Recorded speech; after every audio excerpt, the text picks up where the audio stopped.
Туган якта сулар һава гел саф, җилләре дә йомшак, сирпелә. Кендек каны тамган, тәпи баскан, туган ягы кирәк кешегә.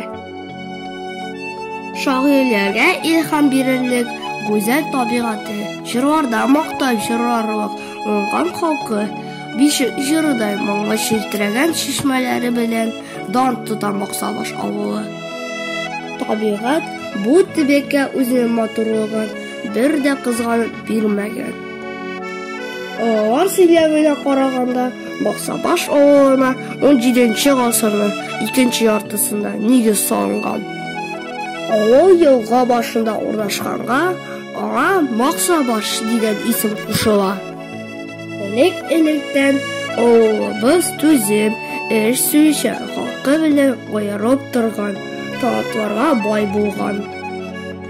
Роберт Галиев, Илдус Зарипов, Шәвдәт Әхмәтханов, Айдар Дәүләтшин, Вазыйх Ихсанов кеби танылган шәхесләр тулып үскән Баксабашта. Бүген дә авыл җанлы, җир һәм хезмәт сөюче кешеләр яши җирлегебездә. Яшәр өчен бары уңайлыклар тудырылган биредә.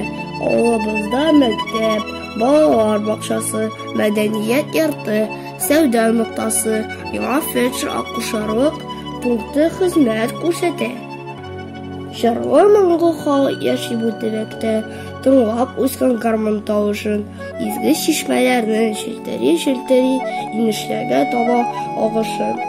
Авыл инде, кайтыр юлы, салмы балан диеп каршылый. Каты таш та аяк асларында, көзге яфрак кебек кыштырдый. Авыл инде, җәннәр җимешләре кырларында үсә буында. Авылыңнан читтә торган чакта, ул җанында яши куеңда.